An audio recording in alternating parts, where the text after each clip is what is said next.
नमस्कार, बोधि टेक्निकल में आपका स्वागत है। आज हम लोग थ्री फेज इंडक्शन मोटर का प्रैक्टिस टेस्ट सॉल्यूशन 1 करने वाले हैं। ये प्रैक्टिस टेस्ट सॉल्यूशन जो है बोधि टेक्निकल ऐप पे फ्री में अवेलेबल है। आप जाकर के वहाँ पर प्रैक्टिस टेस्ट दे सकते हैं। उसके बाद वीडियो देखेंगे तो ज़्यादा आपके लिए फायदेमंद होगा। तो चलिए शुरुआत करते हैं।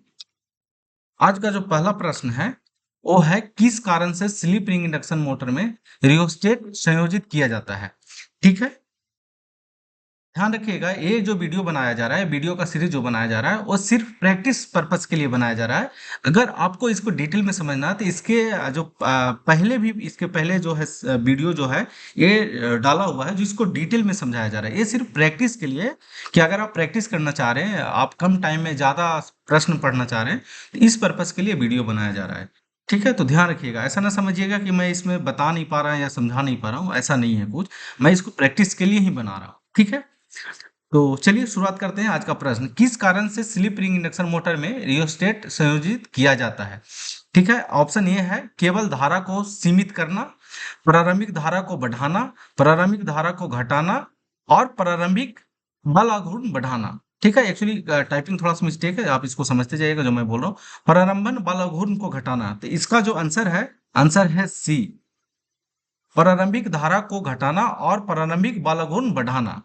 ठीक है, दूसरा नंबर जो प्रश्न है वो है एक प्रेरण मोटर कैसी धारा होगा या कैसी धारा लेगा या कितनी धारा लेगा यदि बैक ईएमएफ का मान शून्य हो।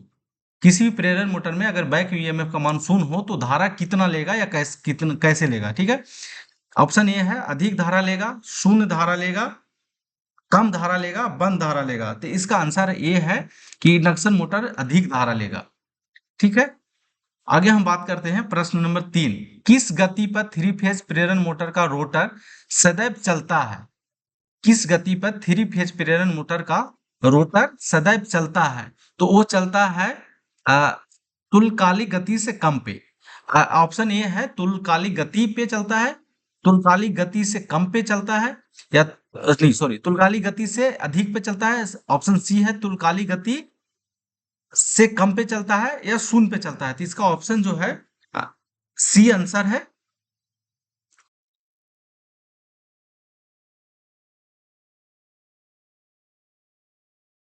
दोस्तों बीच में एक मैं लगता हूँ वीडियो स्टॉप कर दिया था और ये मैं आगे कंटिन्यू करते गया हूँ। तो मैं सोच रहा हूँ कि कहीं एक ऐसा पॉइंट है इसको दोबारा पढूं। ठीक है, तो ज्यादा बेहतर रहेगा। चलिए 4 नंबर प्रश्न है वहां से हम दोबारा पढ़ते हैं। Three phase 4 pole motor 440 volt 50 hertz supply पर प्रचालित होता है। यदि मोटर की वास्तविक गति 1440 आरपीएम हो तो स्लिप क्या होगा। स्लिप बराबर फॉर्मूला होता है एएनएस माइनस एएनआर बटा एनएस।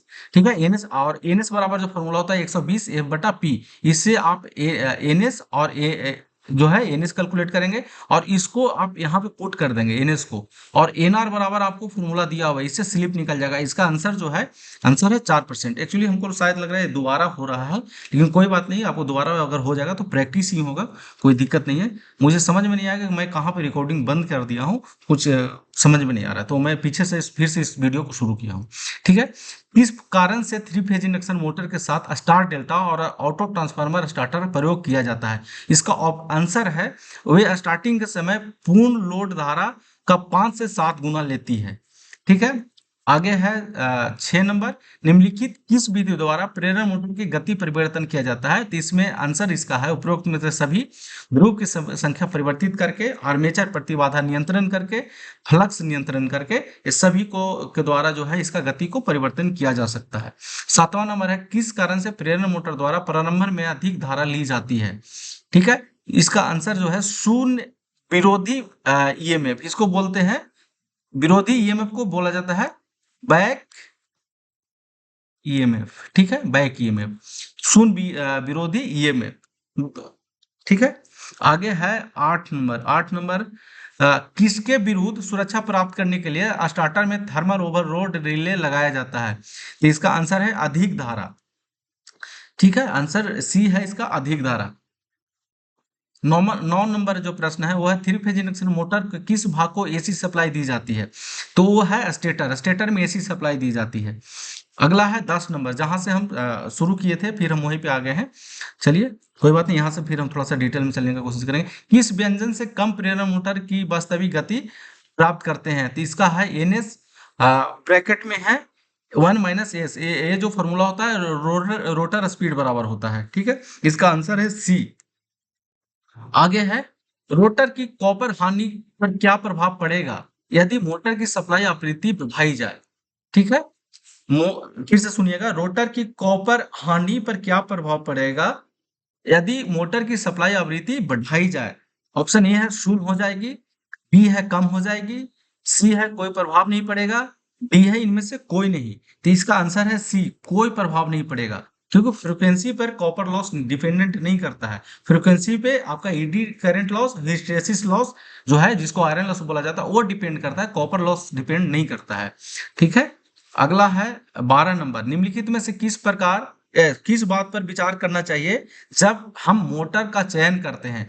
बेरिंग तथा मोटर प्रोटेक्टर्स, स्पीड एवं फ्रेम एक्लोजर साइज, एक्लोजर साइज। ठीक है, अगला है सी में वोल्टेज या हॉर्न हॉर्स पावर। इसमें जो आंसर इसका है, आंसर है उपरोक्त सभी। मतलब आपको जब थ्री फेज इंडक्शन मोटर आप देख रहे हैं, आपको चयन करना है, तो आपको सभी बात पे ध्यान देना चाहिए। बेसिकली इस पे ज्यादा ध्यान देना चाहिए, लेकिन इसका आंसर जो है, आंसर डी है कि सभी पे ध्यान देना चाहिए। बाकी इसको ज्यादा देना, वोल्टेज और हॉर्स पावर, आपको किस वोल्टेज का चाहिए और किस हॉर्स पावर का चाहिए, मतलब कितना एचपी का मोटर चाहिए, वो ज्यादा देखना है। स्पीड भी आपको देखने की जरूरत है, लेकिन सबसे ज्यादा जो फोकस करना है वो हॉर्स पावर पे करना है। अगला है 13 नंबर, प्रेरण मोटर की समर्पण चाल की परिभाषा क्या है। सरपन चाल की परिभाषा क्या है। स्लिप, सरपन चाल मतलब स्लिप की बात कर रहा है। तो स्लिप बराबर जो फॉर्मूला होता है वो होता है NS माइनस एनआर होता है। ठीक है, चलिए इसको हम देखते हैं। ऑप्शन ए में है ध्रुवों के जोड़ की संख्या भागा आवृत्ति, बी में है रोटर की चाल माइनस तुल्यकालिक चाल, काली चाल, सी में है रोटर की चाल डिवाइडेड बाय तुल्यकालिक चाल, डी में है तुल्यकालिक चाल माइनस रोटर की चाल। तो इसका होगा आंसर डी, तुल्यकालिक चाल माइनस रोटर की चाल। ठीक है, आगे बात करते हैं, जब प्रेरण मोटर को चालू करते हैं तो रोटर की आवृत्ति होती है। रोटर की आवृत्ति कितना होती है जब प्रेरण मोटर को चालू किया जाता है, तो उस समय ऑप्शन ए है आपूर्ति आवृत्ति के समान होती है, 60 हर्ट्ज होती है, शून्य होती है, स्लिप आवृत्ति के समान होती है। इसका आंसर है ए, आपूर्ति आवृत्ति के समान होती है। आगे हम बात करते हैं 15 नंबर, रोटर सॉफ्ट को सपोर्ट देने के लिए जब बेरिंग का उपयोग किया जाता है, वह सामान्यतः है, सामान्यतः किस बेरिंग का इस्तेमाल किया जाता है। ऑप्शन ए है चुंबकीय bearing, needle bearing, ball bearing, push bearing. तो इसका आंसर है बॉल बेरिंग, बॉल बेरिंग का इस्तेमाल किया जाता है। अगला नेक्स्ट प्रश्न है, प्रेरण मोटर जिसको इंडक्शन मोटर बोला जाता है में रोटर सॉफ्ट किस धातु का बना होता है। प्रेरण मोटर में रोटर सॉफ्ट किस धातु का बना होता है। तो इसका आंसर है, रोटर सॉफ्ट की बात कर रहा है, इसका आंसर है हल्का स्टील, हल्का स्टील का बना होता है। ऑप्शन पढ़े नहीं है, ऑप्शन दो मैं पढ़ लेता हूँ। सिलिकॉन स्टील लिमिटेड, कच्चा लोहा, हल्का स्टील, हाई स्पीड स्टील। तो इसका आंसर सी है, हल्का स्टील। 17 नंबर, एक प्रेरण मोटर एक इंडक्शन मोटर के नो लोड परीक्षण द्वारा प्राप्त सीट प्रतिरोध घटक समतुल प्रतिरोध में निम्नलिखित में कौन सा सत्य है। ऑप्शन ए है वायु एवं घर्षण हानि, बी में है वायु घर्षण और कोर हानि, सी में है एडी हानि, और डी में है केवल कोर हानि। तो इसका जो आंसर है वो है सी, वायु घर्षण एवं कोर हानि। नो लोड परीक्षण में क्या क्या होता है, वायु घर्षण और कोर हानि। फुल लोड में क्या होता है, कॉपर लॉसेस होता है, ताम्र हानि जिसको बोला जाता है। ठीक है, अगला है 18 नंबर, किसी इंडक्शन मोटर का रोटर क्यों तुल्यकालिक गति सिंक्रोनस स्पीड पर नहीं चल सकता है।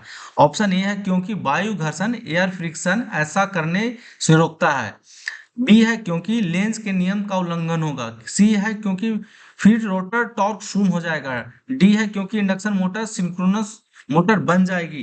तो इसका जो आंसर है वो है सी, क्योंकि फिर रोटर टॉर्क शून्य हो जाएगी। चलिए अगला प्रश्न है 19 number. Three phase DOL starter में न्यूनतम कॉन्टेक्टर आवश्यकता होती है। तो इसमें आपको कॉन्टेक्टर ऑप्शन ए है 3 नंबर, बी है 4 नंबर, सी है 3 नंबर एंड 4 नंबर, डी है 3 नंबर एंड 2 नंबर। ऑप्शन है 4 नंबर। 20 नंबर प्रश्न है, किसी प्रेरित मोटर की स्लिप को परिकल्पित करें यदि उसमें से 4 ध्रुव 50 हर्ट्ज 400 चक्र प्रति मिनट रोटर चाल है। ये देखिए एन आर आपको दिया हुआ है 400 आरपीएम। एन एस आपको निकालना होगा 120 एफ बटा पी करके, और क्या निकालना है, स्लिप को करना है। एस बराबर फार्मूला होता है N S minus N R बटा एन एस। आपको इसका इस्तेमाल करके आपको निकालना होगा। इसका जो आंसर होगा वो होगा 73.3%। ठीक है, आगे हम करते हैं 21 नंबर। थ्री फेज 400 हर्ट्ज से होना चाहिए यहाँ पे, हर्ट नहीं हो, थ्री फेज 400। देखते हैं क्या होता है फिर। हाँ यहाँ वोल्ट होना चाहिए हमको, या एम्पियर होगा क्या, से देख लेते हैं। ठीक है, 10 एच पी स्क्वायरल के इंडक्शन मोटर के फ्यूज की रेटिंग क्या होगा। ठीक है, ये वोल्ट होना चाहिए, वोल्ट। ठीक है, वोल्ट। इसका फ्यूज का रेटिंग क्या होगा, फ्यूज का रेटिंग कैलकुलेट करने के लिए इसको V बराबर आई आर से कैलकुलेट करना। P बराबर होता है VI। ठीक है, तो I बराबर क्या हो जाएगा, V बटा P बटा V हो जाएगा। इससे आप कैलकुलेट इसका कर सकते हैं। ठीक है, इसका जो आंसर होगा A, या P बराबर VI cos फाइव भी होता है। cos फाइव यहाँ पर नहीं दिया हुआ, इसलिए हम इसका कैलकुलेशन में कंसीडर नहीं करेंगे। इसका आंसर होगा 25 एम्पियर। आगे बात करें, थ्री फेज इंडक्शन मोटर के स्टेटर में उत्पन्न हुआ चुंबकीय क्षेत्र पर गति होता है। ठीक है, इसका ऑप्शन ए है स्लिप गति, तुल्यकालिक गति, तुल्यकालिक मोटर गति, इनमें से कोई नहीं। आंसर है इसका बी, तुल्यकालिक गति। थ्री फेज इंडक्शन मोटर में स्टेटर में उत्पन्न चुंबकीय क्षेत्र तुल्यकालिक गति से रोटर होता है, मतलब रोटेट करता है या गतिमान होता है। स्लिप रिंग इंडक्शन मोटर में स्टार्टर उपयोग किया जाता है।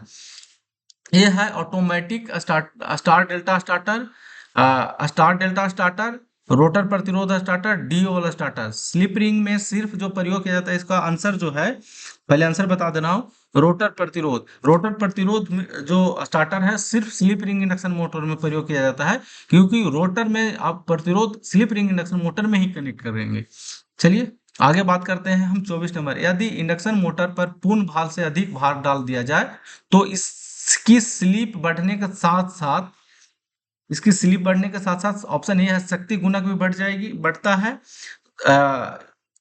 बी है धारा घटती है, सी है धारा भी बढ़ती है, शक्ति गुणक भी कम होती है। इसका आंसर जो है सी है, धारा बढ़ती है। आगे है 25 नंबर। यदि थ्री फेज इंडक्शन मोटर के कंट्रोल में यदि रिमोट ऑन एवं ऑफ स्विच प्रयोग किए जाए तो